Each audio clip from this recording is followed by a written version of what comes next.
Saya minta karena kita sudah memutuskan untuk mendukung Bapak Prabowo Subianto sebagai calon presiden untuk memberikan sambutan.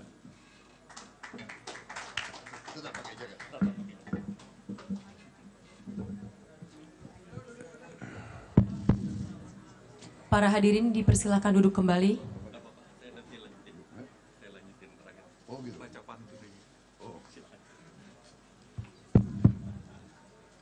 Bismillahirrahmanirrahim. Assalamualaikum warahmatullahi wabarakatuh. Salam sejahtera bagi kita sekalian. Shalom, Om Swastiastu, Namo Buddhaya, salam kebajikan. Selamat pagi saudara-saudara sekalian. Tentunya marilah kita tidak henti-hentinya memanjatkan puji syukur kehadirat Allah Subhanahu wa Ta'ala, Tuhan Maha Kuasa yang memiliki sekalian alam. Hanya kepadanya lah kita berdoa dan hanya kepadanya lah kita meminta pertolongan.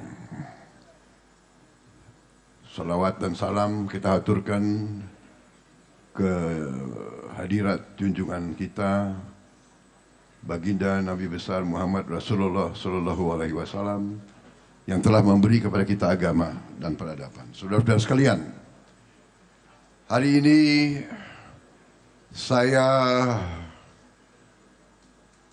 merasa sangat besar hati, sangat terhormat diundang di Rapimnas kedua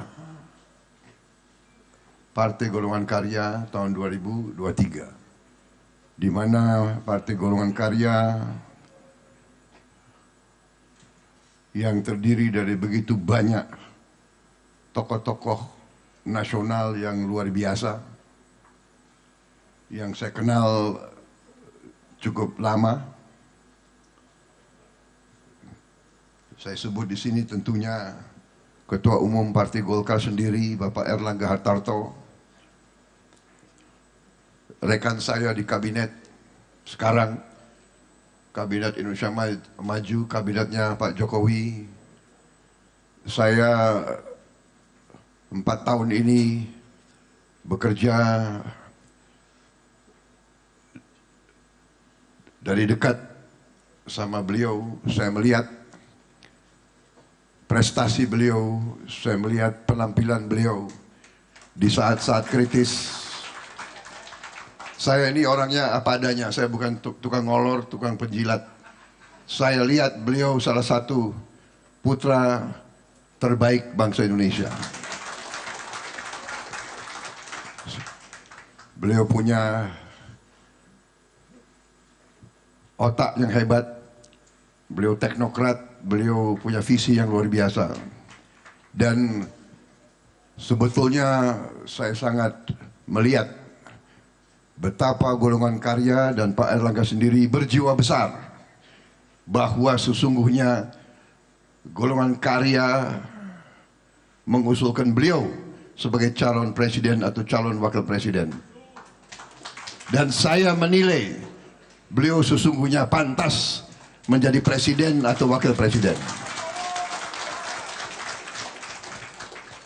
Tetapi demi kepentingan yang besar, demi kepentingan nasional, demi kepentingan rakyat, demi stabilitas, demi kesinambungan, beliau dan golongan karya hari ini menunjukkan jiwa besarnya luar biasa.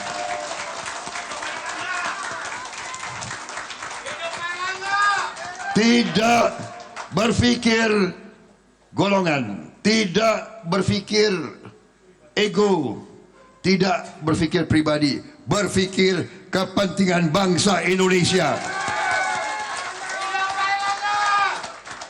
Dari lubuk hati saya paling dalam, saya hormat sama golongan karya.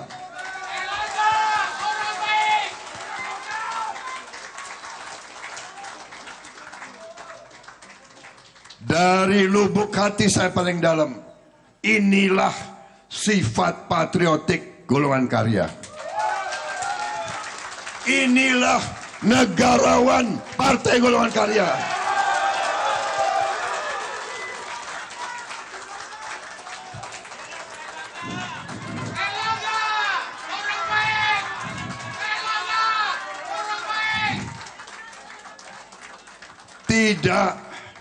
Tidak sering dalam sejarah politik bangsa Indonesia partai sebesar Golongan Karya, partai yang begitu banyak sejarahnya, tetapi di ujungnya menunjukkan jiwa yang seperti ini. Saya sungguh-sungguh hormat sama kalian. Saya kenal tokoh-tokoh Golkar di sini. Pak Akbar Tanjung, Pak Ical Bakri, waktu mereka belasan tahun, mereka di jalanan, mereka membela Pancasila di jalanan, mereka adalah pejuang-pejuang Pancasila. Agung Laksono, saya kenal mereka semua. Dari kecil, Erwin Aksa, semua ini orang-orang saya kenal. Tio Sambuaga, masuk penjara. Waktu beliau masuk penjara, saya tentara yang amankan beliau. Betul.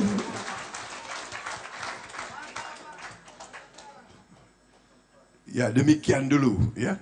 Kadang-kadang kita berada di tempat yang berbeda, tapi inilah tokoh-tokoh yang berjuang merah putih semua ini. Kita lihat prestasi Pak Ridwan Kamil. Pak Ridwan Kamil salah satu calon presiden dan wakil presiden yang sangat disegani, sangat ditakuti banyak orang gitu. Tapi beliau berjiwa besar, Golkar berjiwa besar. Saya sekarang merasa besar hati, saya siap berjuang bersama Golkar.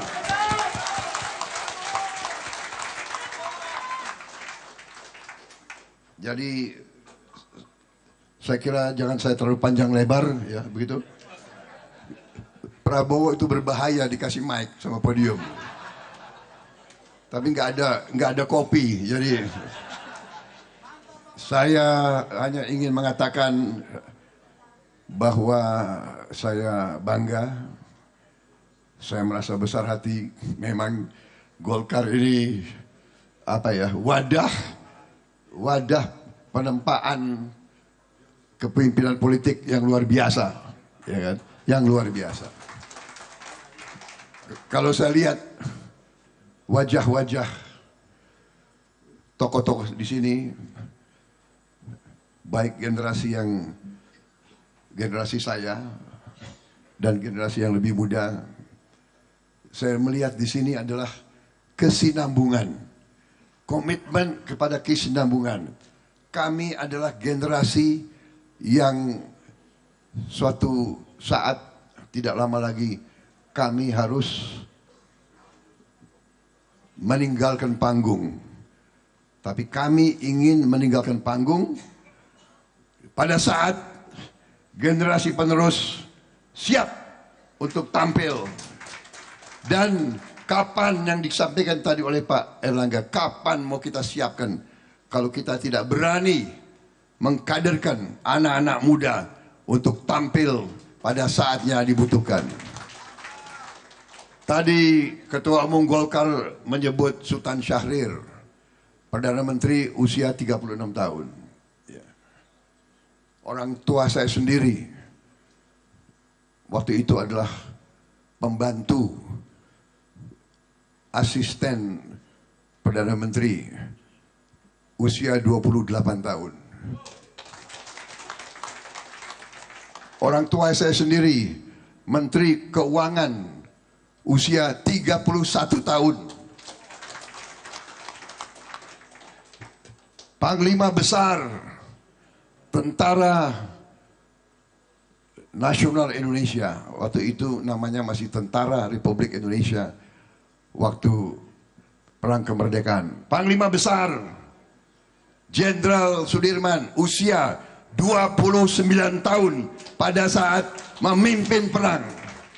memimpin perang kemerdekaan. Anak muda 29 tahun mampu, saudara-saudara, bukan usia muda, usia tua, tapi jiwa.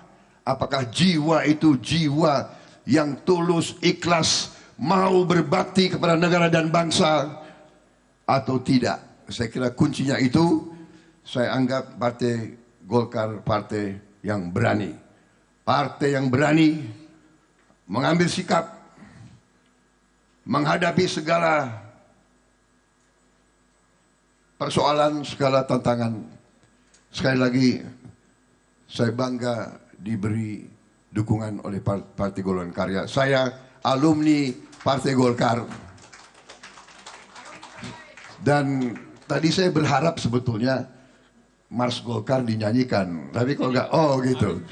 Masih ada sisa-sisa Mars Partai Golkar. Saya kira demikian dari saya. Terima kasih tokoh-tokoh Golkar semuanya. Muka-muka pejuang-pejuang lama. Pak Gandung, luar biasa.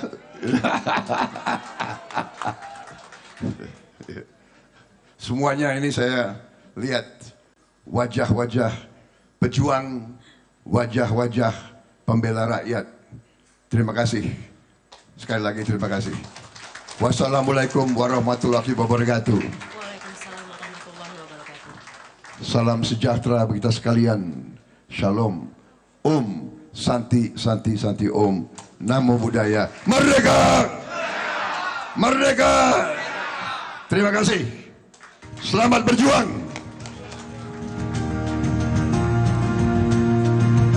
Terima kasih atas sambutan yang diberikan.